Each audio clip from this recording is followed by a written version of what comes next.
Well, thank you. I really love being able to get up at like 5:30 in the morning to be at breakfast. I did tell Jalen this morning, though. You guys know Jalen back here. He's my right-hand man. He goes with me wherever I go. Actually, I was looking forward to it, but I got up this morning and I mistimed it. Have you guys ever mistimed it and been like, man, I could have had like 15 more minutes of sleep? I got up and got to Jalen's house at 5:58 when we weren't planning to meet until 6:15. So I lost about 17 minutes of sleep this morning because of bad planning on my part. Listen, I really love representing the Lindale community. You guys know that. I'm going to talk for a few minutes. I said some of this. How many of you were at the lunch a week or two ago? Okay, so about half or a little under half. I said some of this a couple weeks ago, so I don't want to completely bore you and repeat everything, but I do want to give you a chance also to ask questions because this is a good opportunity to answer a few questions. And so I'll talk to you about some of the major things that are going on right now that you would not hear about on the news necessarily, but are district-centric. Will you stay behind the podium, please? Yes, ma'am. Thank you. That's strike one right there. That's strike one. So I do want to emphasize, we get to all of our 17 counties as much as possible. And I know that this is still within Smith County, but last week we were in Gregg County, and we were in Bowie County, and we were in Titus County, and today we're headed from here over to Gregg County, and then we're going to be in Rusk County, and then we're going to be back in Smith County, and then where are we ending the night? We're ending the night back in Upshur County, is that right? Upshur County. So we stay very busy throughout the day because it's really important, those small amounts of time that they give us to be back home, that we actually get in front of you guys and we stay connected, and that's really important to Jalem and I. Last night we got a great chance to speak to a group of students who were given an award for their service. Pastor Dill, you guys know Pastor Dill. He does a lot for the community, has for years. So he does a Spirit of David Award last night, and we got to speak to those kiddos last night. And in preparation for that, I also want you to know that I take seriously every time I speak. I don't try to just give the same stump speech, though I know there's basic information that needs to be said every time. But last night I really felt led to write something new too for these kiddos. And so we talked about David being I didn't plan on saying this morning, but I talked about David, King David, being a worshiper and a worker, and that helped him become a warrior and encourage those kids to know, look, one of these days you're going to be in a position where you've got a battle.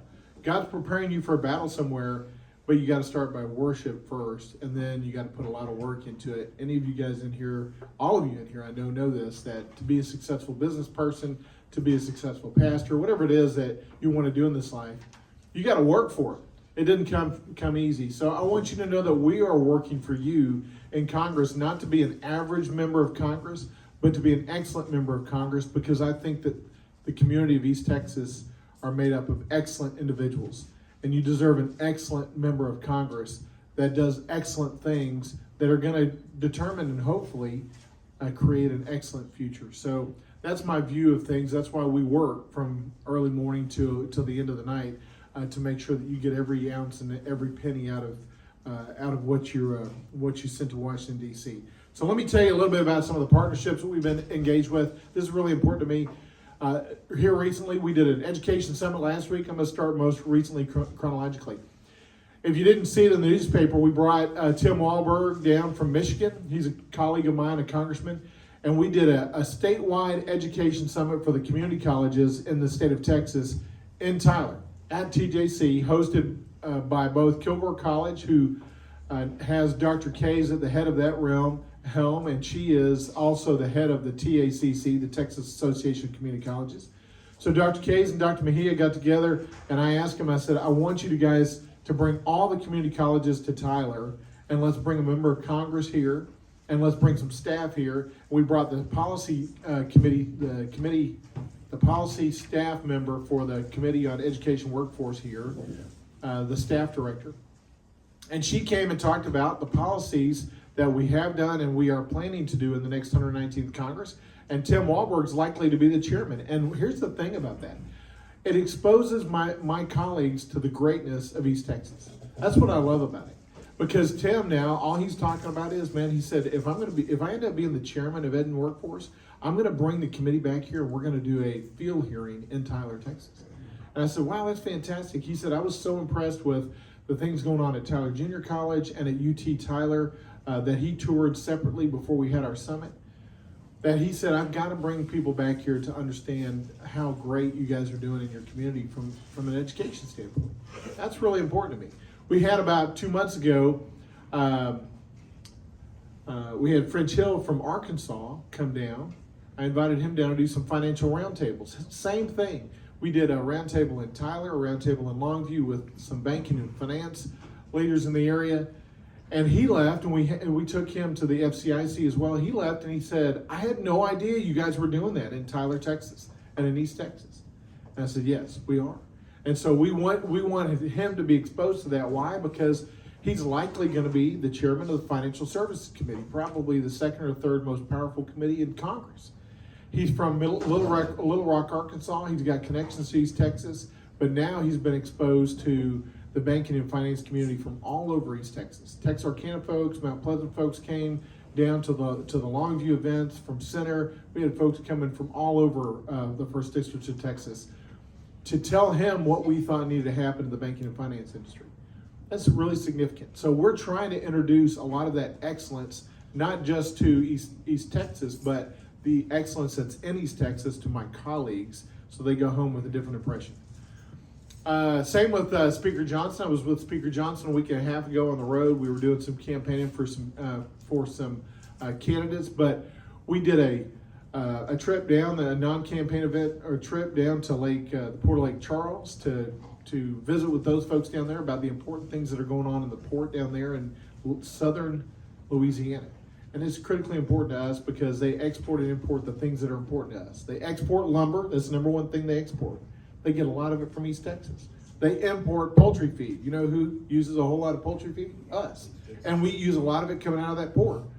We're taking over a group of EDC leaders from the eastern part of our district. That's Marshall, Carthage, Jefferson, Longview. Those folks that are geographically connected to Bossier and Shreveport, we're taking them over next week or the week after, 2 weeks, in 2 weeks, over to the Shreveport-Bossier City area. This is our second trip over there. Why? Because we're building relationships with Shreveport-Bossier, because those folks are impacted by the things that we do, and we're impacted by the things they do, and we've got to grow regionally. So I'm taking a partnership approach, a regional approach, a foundational approach for you, because I think long-term that's the way to get things done in Congress. The last thing I'm going to tell you about is because we're doing that, we are running, I'm not running, this is not a campaign stunt for me because I'm unopposed. So it only takes one of you in this room, by the way. I need a volunteer, right? Yeah, Judge says not me. My wife said not me. What do you know about that? No, I'm kidding. This is not a campaign speech at all because the campaign's done. Here's what we're doing though internally. We're running a campaign for you to be on Ways and Means Committee. Because next year, if you didn't know, the Tax Cuts and Jobs Act, a lot of the provisions become expired. We've got to renew those. We've got some Affordable Care Act provisions that are expiring. We've got the Fiscal Responsibility Act that is expiring. That is the debt ceiling issue. We've got what's been termed as the Super Bowl of tax next year.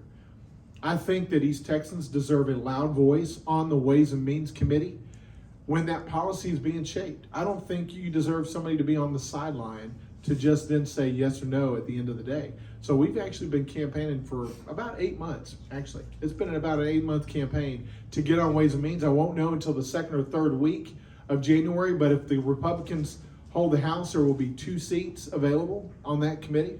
And there's 8 of us we know on the Republican side running for those spots. So I've got 8 competitors there, and we are running hard. You guys give me the ability to do that. Why? Because you free me up with the support that I need, so that I can go there and do the things I need to do for you, so that we can have a bigger impact on the policy on the front end. Because if you know anything about legislation, it happens on the front end. It's hard to change on the back end. Get it done during and before committee, which is what we're doing right now. And then when it comes out of committee, it's going to be in better shape. It's going to help the businesses that you guys are trying to grow. It's going to help your individual lives. It's going to help your ability to pass on those businesses to your families. there's so many things that are going to be impacted if we do not get the tax bill right this next year. So I want to be there for you. I want to have a seat at the table for you, not for any other reason, to make sure that East Texans have the loudest voice they can in Congress. So that's my view of how I think you deserve to have a member of Congress working for you, and that's what we've been doing to get in a position to be effective for you. Having said that, I can predict some elections if you want. I can take some questions. You guys tell me what you want to know this morning. I can get my 8-ball out. Yes, Commissioner? Elect? How are you differentiating yourself among those 7 other individuals that are running for that position?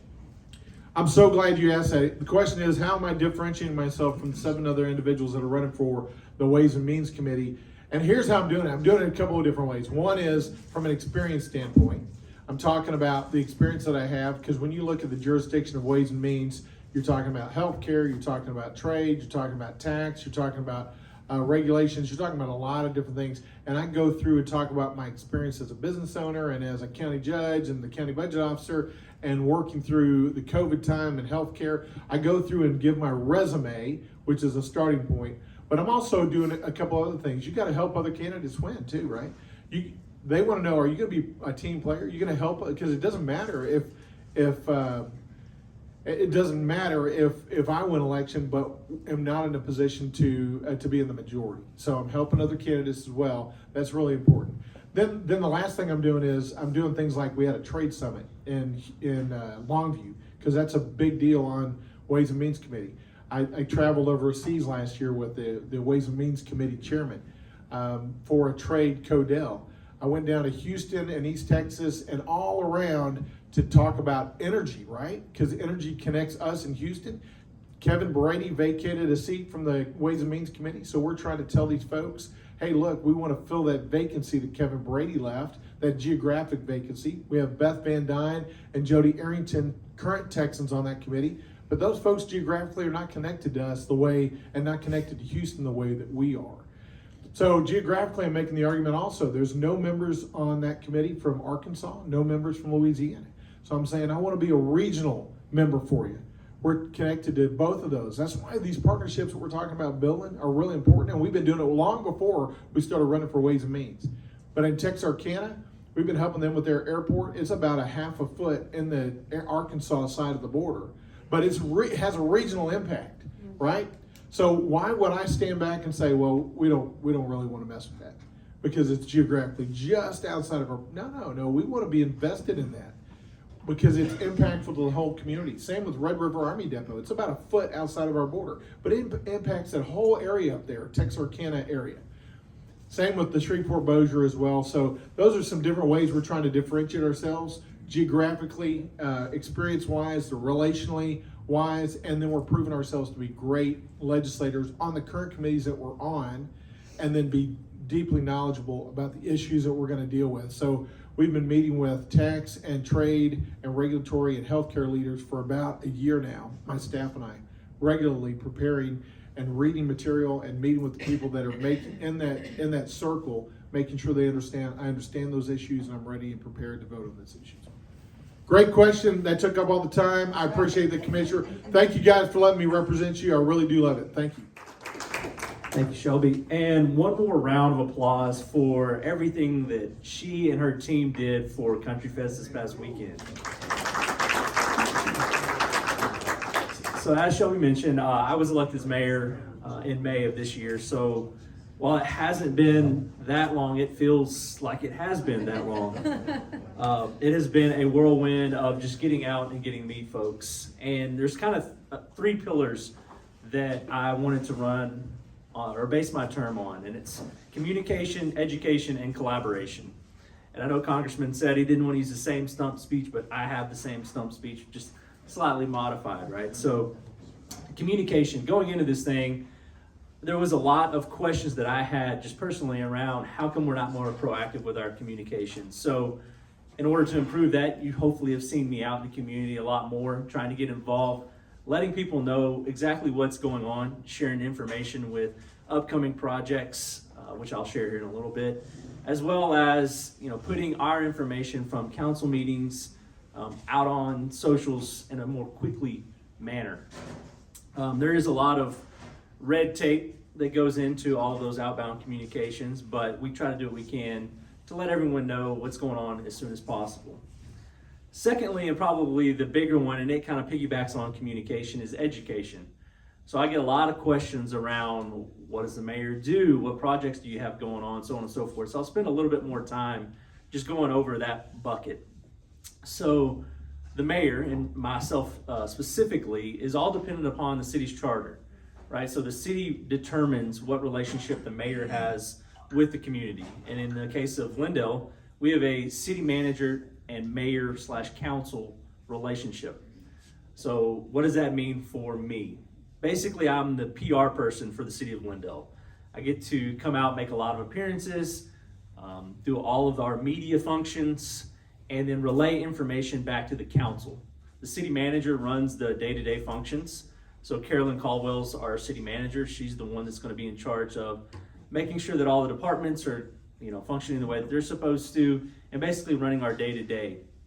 And then I mentioned the council, right? So then my job is to talk to the community, get input from all the citizens, and then take those suggestions and or ideas back to the council to let them know, hey, this is what the community wants to see, this is what they want to have happen, how can we put that on the agenda and address it and or take action if needed.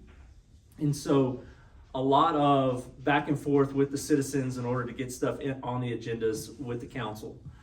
I will also say that myself and the council, none of us are paid. This is all volunteer elected positions. So, Shelby mentioned a little bit of criticism early on about Country Fest. I would encourage you, and I know you all are here and you're involved anyways. Y'all aren't the ones out there criticizing, but please remember that we're all doing this as a servant leader, right? We are volunteering for this position, and we do not get paid for the feedback that we get, whether it be good or bad. We in the education space, right? So another question that I get asked a lot about and or have to clarify is city limits, right? So many people don't understand that if you're not inside the city limits, that we sort of kind of can't help you out, right? My job is to help manage conversations within the city limits. And Lindale does have a very unique city limits situation. We are working on that, but the state of Texas has made it a little bit difficult for us to grow our boundaries. And so one of the first questions that we ask if you guys happen to come into City Hall is, what is your address? And everyone's like, oh, well, I didn't know that. Well, because if you're outside of the city limits, we can't really help you. We would point you to, he's not here, so I'm going to throw him under the bus a little bit, to Judge Franklin and let him solve all your problems. And I'm pretty good at doing that now. So all of the, like I mentioned, just south of I-20, there's a lot of folks that are in our ETJ and or the Lindale School District, but they are not necessarily in the city limits of Lindale. So that's another key talking point. Funding. We all have these grand visions. I would love for us to have all kinds of cool stuff to see and do and eat at. And no offense, Josh, we love Chick-fil-A, but y'all are closed on Sundays and we need somewhere else to go. And so funding comes from three main sources for us. That's property taxes, sales taxes, and then permits and fees. And the property taxes and sales tax make up about 70% of where our funding comes from. And so having these new houses come in, these new developments, these new businesses are really key and instrumental for us to be able to grow the community as a whole, right? That allows us to invest back into new infrastructure, which I'll touch on here in a little bit, departmental growth, as well as providing additional resources as part of like our master park plan, for an example. And then lastly, collaboration. So one of the pieces that came out of this is a conversation that I had with Shelby early on, and that is synergy, right? We want us to be all rowing the boat in the same direction. So working with our interlocal and county partners in order for us to achieve these common goals. One of those common goals happens to be the East Centennial expansion, which Congressman Moran was instrumental in making happen. If you guys are curious what that is, it's the road that's in between Walmart and Lowe's. Ultimately, that will cut all the way through to Jim Haw It'll be a 4-lane subdivided highway. It's going to be really nice. It's also going to take a lot of this traffic off of both Jim Hogg and Highway 69, give us better flow of school traffic to a certain degree, but at least traffic down 69, as well as open up a whole new corridor for all these businesses and other developments to come in. That's East Centennial. West Centennial has the same plans, just a little bit different timeline. So that's 2 of our projects right around the near corner. I'll mention Highway 16 just because Facebook's very vocal about Highway 16. It has not stalled again. Right now it did stall, so I will throw that out there for a little bit. But now they're working on all the electrical and infrastructure. They're doing a lot of work to get the lights set. And the reason we have to do that is because the intersection is going to get completely rebuilt while we're under construction. So they've got to have the lights and all of that in place in order to reroute all the traffic as the rest of this construction happens. Highway 16 is going to be also a really nice road and thoroughfare for us. It's going to be a 4-lane subdivided road with curbs and gutters and a sidewalk all the way out to Loop 49. It's obviously got a lot more to do with the school traffic, so it's a more coordinated song and dance with TxDOT, let's say, working through what all that's got to look like as it comes through. A lot of work has been going on I-20. You might have heard about some of the expansion projects that are going on up there. There is a TxDOT or state initiative to basically expand I-20, I'll call it coast to coast across the state. And we were on the slate to experience some of that expansion. It's been pushed off a little bit, but what that means for us is new frontage roads, and then ultimately it'll be 6 lanes wide. And so as part of that, we've had to do some infrastructure work, a new water line. This 12-inch water line has opened up about 2,000 acres for us to be able to serve. And that 2,000 acres encompasses new residential, new commercial, new mixed use, one of which is going to be the Texan, which is a new gas station that's coming in right there off of Harvey Road. It's going to be, let's see here. They don't like to be called Buc-ee's, but it's similar to a Buc-ee's. I don't know how else to describe it. I got to work on those descriptors. But they're going to be a huge cornerstone in that development, and we're excited to have them here. And then lastly, one of the other big pieces that we have going on is the master park plan. We get a lot of feedback around how come we don't have this, that, or the other in our town.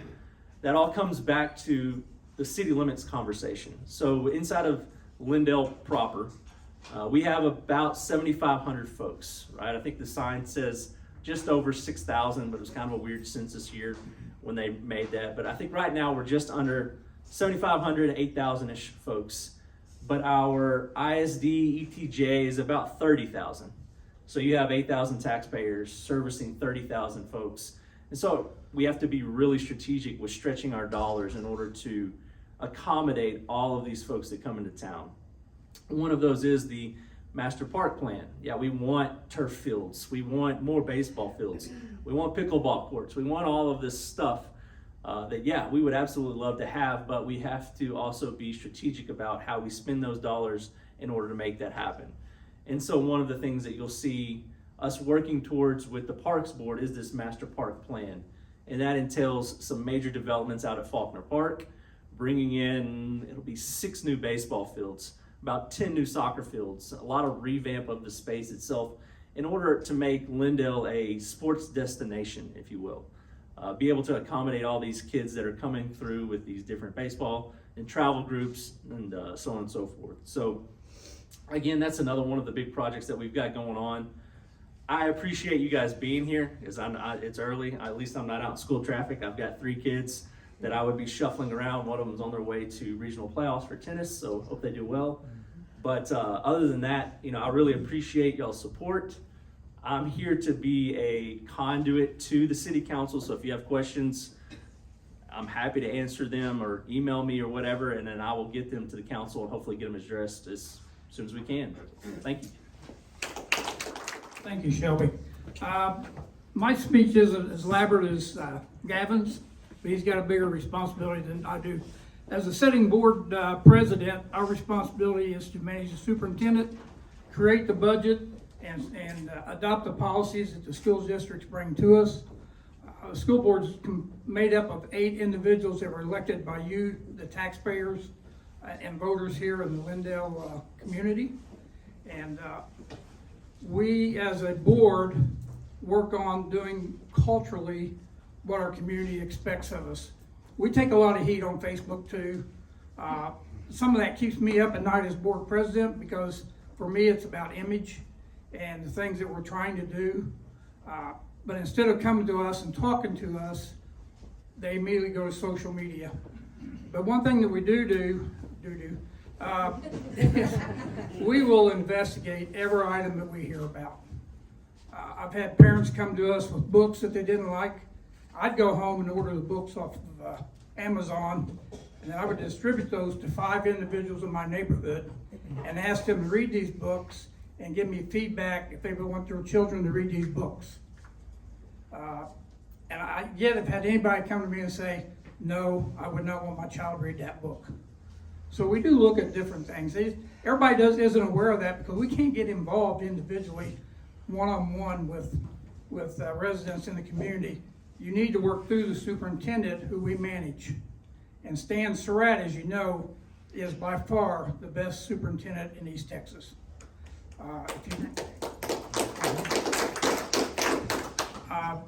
Something that Gavin mentioned a while ago was his daughter going to the regionals. I just want you to know, if you didn't know yet, Lindale won last year at the end of the school year the 4A academic championship again, which is probably the most important thing that we have won last year.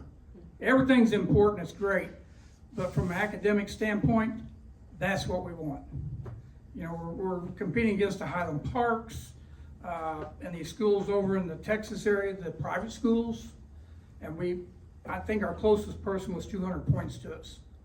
Our enrollment this year passed 4,600.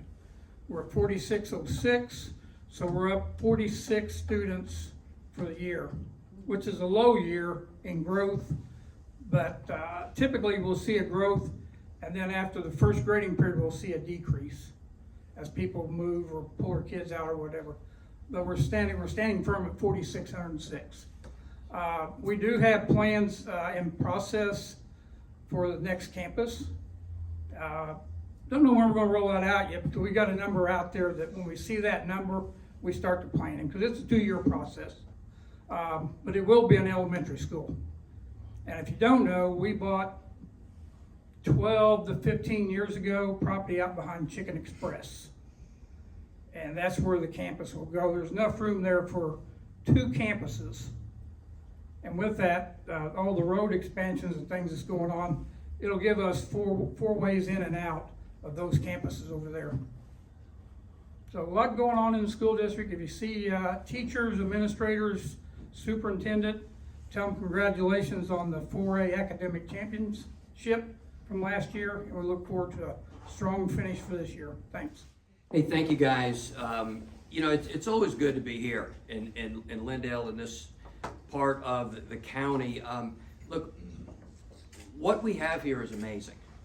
And a very well-known pastor once said, if you want to change your world, it starts with having a nation that's headed in the right direction. If you want to have a nation that's headed in the right direction, it needs to be made up of states that have great and godly leadership. If you want to have a state with great and godly leadership, you need it made up of solid counties who understand the mission of what a county should do. If you want to have a great county, it starts with great cities. If you want to have a great city, it starts with great neighborhoods. And if you want to have great neighborhoods, it starts with great family leadership. Those are our East Texas values. And that's why this place works. That's why we have somebody like Congressman Moran, like Mayor Rasco, who grew up here, who received their education and are back in our neighborhood doing good, not just for us, but for everyone. It's why people like Shelby come to live and work in a place like this, and to be here and make this her home as well. And these are the values. If you look at cities that are in trouble across the nation, this type of leadership is absent. And it's why I am a Republican. I didn't form my values because I looked at a list of what Republicans believed in and said, gee, I want to be with those guys. I had my beliefs. I was raised with values, and I looked at what worked and what didn't work. My dad was a Democrat's Democrat. And Ronald Reagan was the guy that got my attention. His message resonated with me. By the way, if you haven't seen the movie yet, you need to. It's fantastic. Our values are on the line this election. And I'm not into the talking heads. I'm not into the drama. I'm not into the theatrics. But how many of you all are paying less at the grocery store now than you did a few years back? I didn't think so. How many people are happy with wide open borders? Yeah, I didn't think so. How many people's businesses is it easier to do today what you used to do yesterday? All of those things are on the line. Let me tell you why Lindale, Texas is important. In 2018, Ted Cruz won his election by 200,000 votes. East Texas and West Texas combined, he won by 400,000 votes. So if we don't show up, we would have had Senator Robert Francis O'Rourke for the last 6 years now. And if you think getting things done with a 50-50 Senate is difficult, try doing it when it's a 51-49. That one makes a huge, huge difference. Ted Cruz is not safe. We need to show up. 30% of our Republican Party voters live north of I-20. So your population may be smaller in comparison to, say, the city of Tyler, but folks, your votes count. We're sending him back already. We need to re-elect. And by the way, you are not electing somebody to be part of your wedding party. Okay, I've heard all of the comments. The bottom line is, what are the policies that we want? President Trump, in my opinion, is the person that can help turn our country around, but he needs our vote. We need to re-elect Senator Ted Cruz. We need to make sure that we are supporting people. Which candidates are going to support life? Which candidates are going to support closing our borders? Those are the things that we need to remember. This area needs your help. I'm guessing that everybody in here is going to vote. How many will commit? Yes, I'm voting, right? Next thing I need you to do is I need you to commit to bringing people. You've got, how many of you have at least 20 friends? Come on, Barb, get your hand up. We've got it, folks, we've got to bring people to the polls. A 65% voter turnout in this presidential election is not enough. We've got to get 80, we've got to get 90%.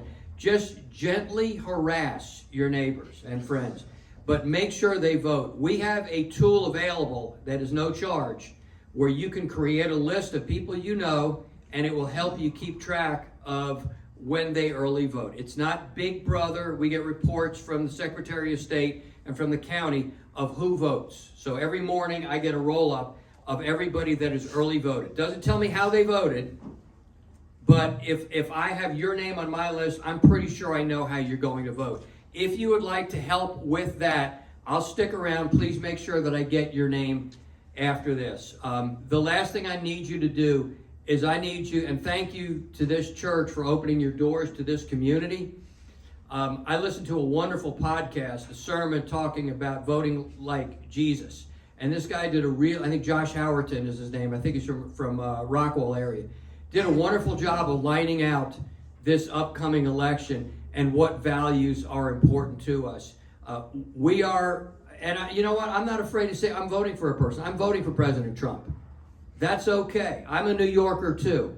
I understand and I get it. But we have got to draw a line in the sand.